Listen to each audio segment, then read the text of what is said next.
Sent from Disneyland, history in our hand. So much to say about yesterday and the decades we have spanned.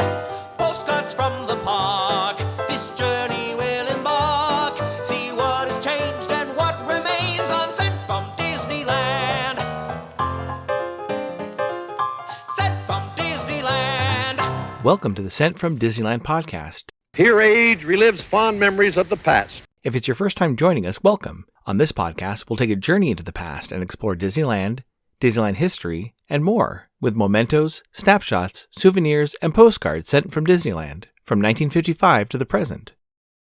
Let's start by thanking my patrons from patreon.com. You can join in at any level to support the show and receive snail mail from my trips to Disneyland and from my desk, plus some sneak peeks and bonus content. Special thanks to Random Olive, the first patron to this podcast, and to the rest of the e-ticket patrons, Tania, Eric Daniels, Monica Seitz Vega, Bill Dreffel, Scott Cagle, Russ Romano, Michael and Christina Cross, Angela Reynolds, and Sheila Harry. C-ticket patrons Serious Inquiries Only, Debbie Weinstein, Jennifer Schneep, Grace Coate, Patty Wolin, Ben and Noel Bruning, and Greg Gorley. B-ticket patron Joshua Bell, and to the A-ticket patrons Elise Sharp, Zealot Infinity, Alexis Robles, Angel DeBlock, Daps Magic, and the Beyond the Railroad podcast. I am your host, your post-host Clocky, and today we have 2 postcards sent from Disneyland.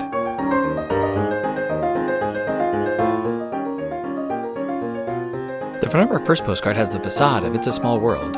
You can see the midway point of the clock going off with the children parading out of the main doors and the soldiers playing the drums above.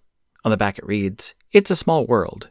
Children of the world parade gaily to the chimes of the happiest, most imaginative timepiece ever created. It's time for a delightful cruise to the shores of neighboring lands as Bank of America presents It's a Small World."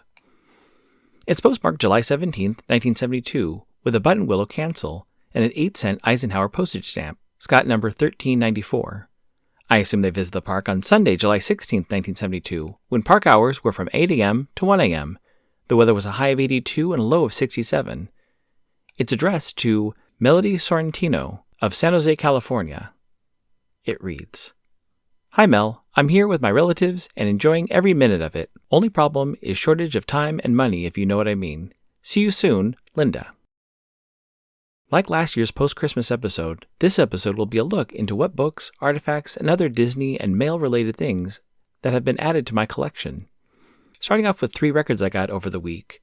First is a Buena Vista pressing of Great Moments with Mr. Lincoln, with a 12-page book attached to the inside cover. The record starts with the song Illinois by Chamberlain and Johnson and ends with the Battle Hymn of the Republic.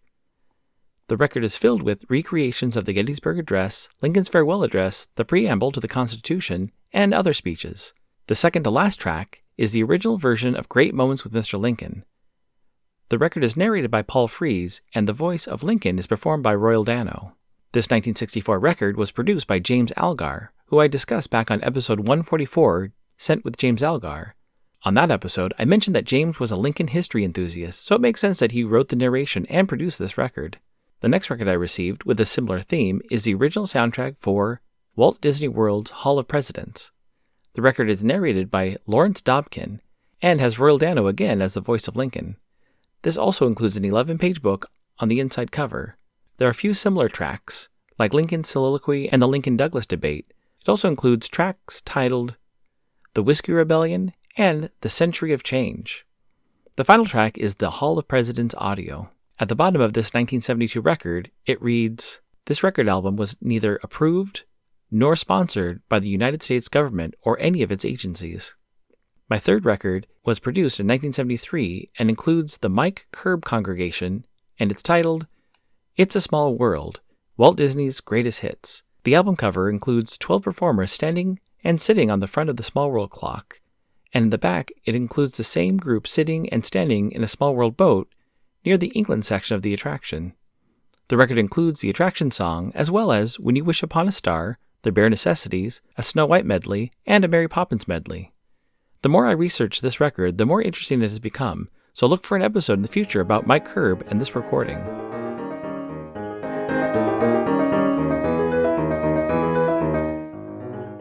Add some flair to your mail by checking out stamps at Enfield Post. You can explore different stamp options on our Etsy site, grab some great deals by following EP Sunday Sales on Instagram, or create something special and have her design a stamp array for your invitation or celebration.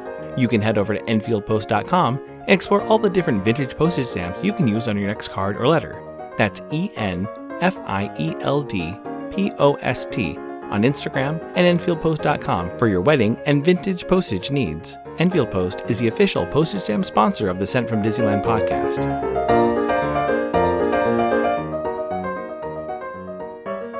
The front of our next postcard has a horse-drawn streetcar pulling up to its stop near the front of the castle. On the right, you can see the top of the wishing well, and in the lower right-hand corner, you can see a trash can peeking in. On the back it reads, Sleeping Beauty Castle, Fantasyland. A horse-drawn streetcar arrives at the end of Main Street where guests disembark for Sleeping Beauty Castle, gateway to the wonderful land of fantasy where dreams actually come true for the young at heart. It's postmarked January 16th, 1973, with a Torrance cancel and an 8-cent 'Twas the Night Before Christmas Santa Claus with the bugle and sack postage stamp, Scott number 1472. I assume they visited the park on Saturday, January 13th, 1973, when park hours were from 9 a.m. to 7 p.m. The weather was a high of 79 and a low of 45. It's addressed to Ms. Joyce Connors of Katona, New York.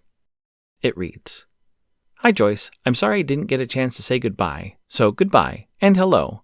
Naturally, the first thing I would do is run to Disneyland.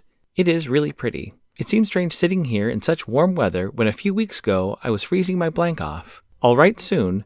Love, Joanna. This year was split with vintage and new Disney books. The first one in my stack is a brown softcover book titled The Spirit of Disneyland.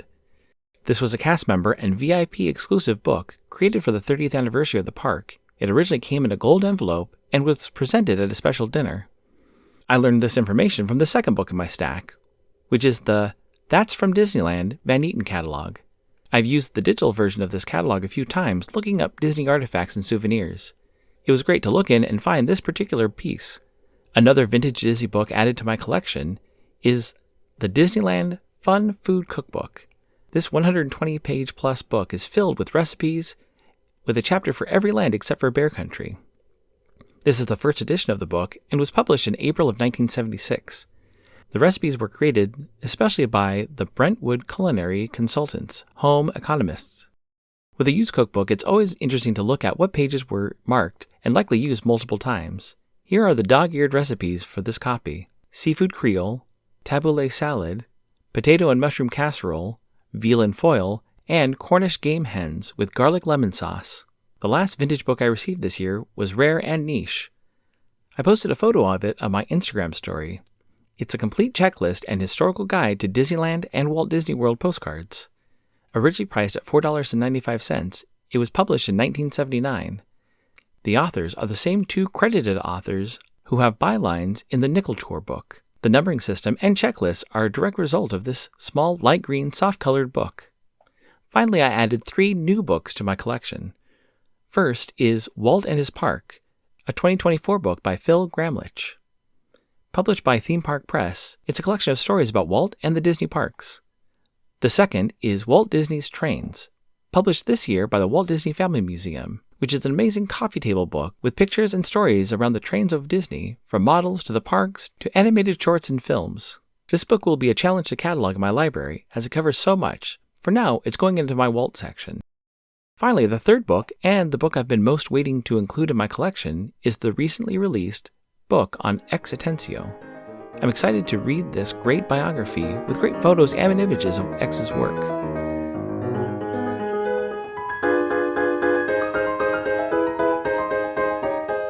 My incoming postcard is sponsored by the Art Throwdown. Art Throwdown, or ATD, is a craft hour on Instagram, starting at 9 p.m. Eastern or 6 Pacific. Art Throwdown is a wonderful community of artists who love to share their craft, from creating sticker postcards and coloring techniques to intricate paper cutting and unique crafting. It's always a treat to watch a show and occasionally get some one-of-a-kind postcards from the group. Each host brings something a little different to each show. I'll list some of the regular hosts, or you can follow Russ Romano 2021 on Instagram. The front of my incoming postcard has Santa Claus with a green quill pen, smoking a pipe, and writing on a scroll that says, Santa's Honor Roll of Good Little Tots. On the back it reads, Santa's Honor Roll of Good Little Tots, early 20th century, from the collection of Gabriella Oldham. It's postmarked December 8th, 2025, with a Jackson, Mississippi Happy Holidays pictorial cancel and a green wreath with red background forever postage stamp, Scott number 5424. It reads, Clocky, wishing you a happy, healthy holiday season and a happy new year, Patty. Thank you so much for the postcard, Patty. Luckily, it has been happy and healthy in my home this season. I'm looking forward to next year. Might use a few of the recipes from the vintage cookbook I just got, and I'll be setting up the VCR for the last gift I wanted to mention. It's a 2003 vacation planning video on VHS that came with a booklet to plan your Disney resort vacation. I'm adding this tape to a stack of VHSs from years past. Thanks for listening to Sent from Disneyland. If you enjoyed this podcast, please subscribe and tell your friends. It would also help to leave a 5-star rating and comment on whatever podcast platform you use. If you'd like to support the show financially, please check out our Patreon page at patreon.com/sentfromdisneyland. You can find me on Instagram and TikTok at Sent from Disneyland or my website, sentfromdisneyland.com. For questions and comments, send me a postcard addressed to Sent from Disneyland, P.O. Box 44, Hood, California, 95639. This podcast is not affiliated with Disney, the United States Postal Service, or any post office or Disney-related properties. Opinions expressed on this podcast belong to the host and guests of the Sent from Disneyland podcast.